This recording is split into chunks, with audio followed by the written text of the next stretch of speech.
Hey, did you catch that live session with Scott Ritter discussing the latest US strikes and the whole Israel Iran situation? It's Yeah, mhm. quite a layered take on the regional dynamics, Absolutely. The discussion really dives into how these strikes might shift the power play between, Israel and Iran. right? And what's interesting is Ritter's focus on the broader implications, especially with the mention of an Iran Qatar strike. It's like he's questioning the US's double game in its Middle East policy. Yeah, exactly. And the way he ties in the narrative of escalation, it almost feels as if these strikes may trigger not just localized responses, but a wider regional conflict. Right, it's like every move in that region sets off a domino effect. Mhm. Ritter talks about these actions as potential signals, almost like messages between states, both to allies and adversaries. Exactly. And it really brings to light how subtle shifts in policy or military strikes can, escalate tensions. Do you think his viewpoint holds water considering the current geopolitical landscape? I mean, you have to give him credit. He's been pretty consistent with his analysis over the years. Yeah. He sees the US strikes as not isolated incidents, but rather as parts of a larger strategy that could provoke Iran to act, maybe even with those Qatar targets in mind. Right, and what's compelling is his skepticism about whether these operations are truly defensive or more like um, aggressive moves meant to maintain US hegemony.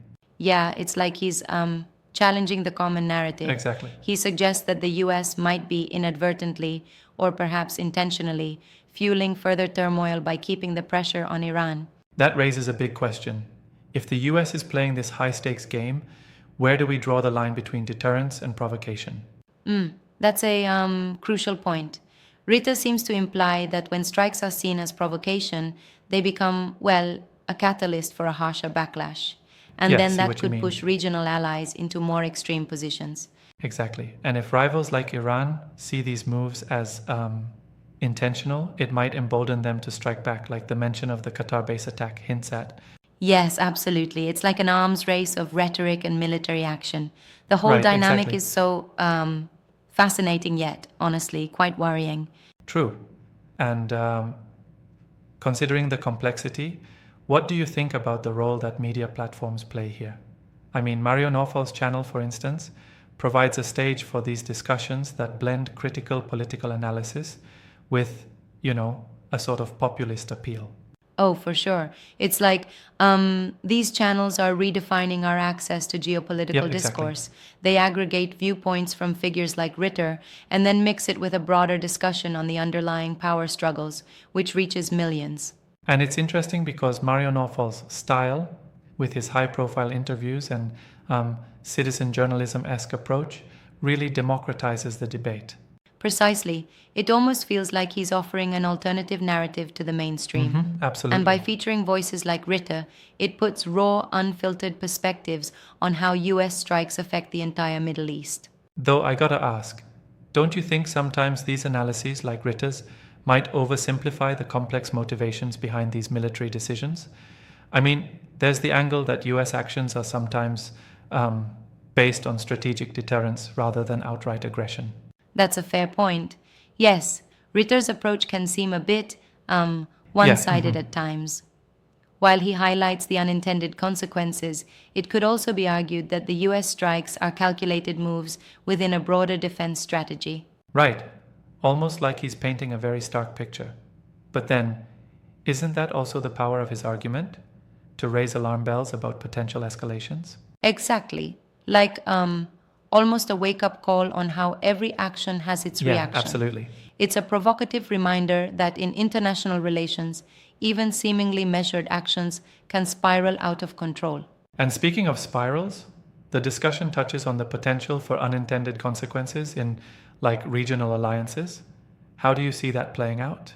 It's a classic catch 22, isn't Uh-huh, it? indeed. When a strike is intended to deter, it can ultimately destabilize alliances and push countries toward more radical stances, especially in a volatile area like the Middle East. Right. And then you have nations that feel cornered. They might in turn escalate their own military posturing or even strike first in self-defense. Exactly. It's like walking a tightrope. And sometimes the tightrope gets so wobbly that the whole system is at risk of tipping over into broader conflict. Definitely, yes. It all feels interlinked. The US policies, the reactions from Iran and Israel, and even the indirect implications for countries like Qatar. It's a geopolitical snowball effect, isn't it?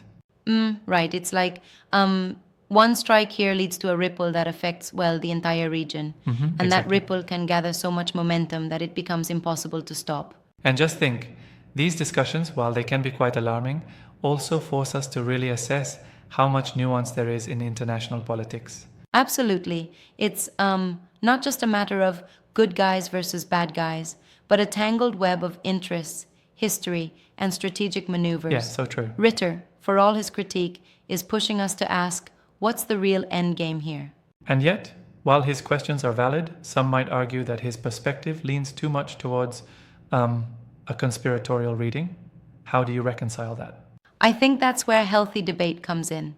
Ritter's stance might seem a bit extreme to some, but it serves as a counterbalance to the more sanitized official narratives. Indeed. It all boils down to, challenging assumptions and examining broader, sometimes darker implications. Right, it's like a call for greater transparency and accountability in military actions. Otherwise, we risk repeating the same mistakes which lead to escalations. Exactly. And if we look at the bigger picture, these discussions remind us that the region's stability hangs by a very fine thread. Yes, absolutely. Every strike, every move has a consequence, not just for the immediate parties, but for the entire global balance of power. And that's why conversations like these are so crucial. They force us to think critically about policies that are often taken for granted in mainstream discourse. Right, it's like peeling back layers of a very intricate geopolitical Indeed. onion.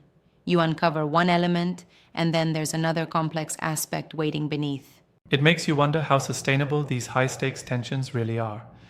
I mean, can anyone truly manage such a volatile mix without risking wider conflict? That's the million-dollar question. Ritter hints that the current strategy might be a short-term fix at best, and long-term, it could lead us down a dangerous path. It's like Yeah, exactly. these maneuvers, while tactical, can undermine strategic stability over time. Well, it certainly gives us a lot to chew on, doesn't it?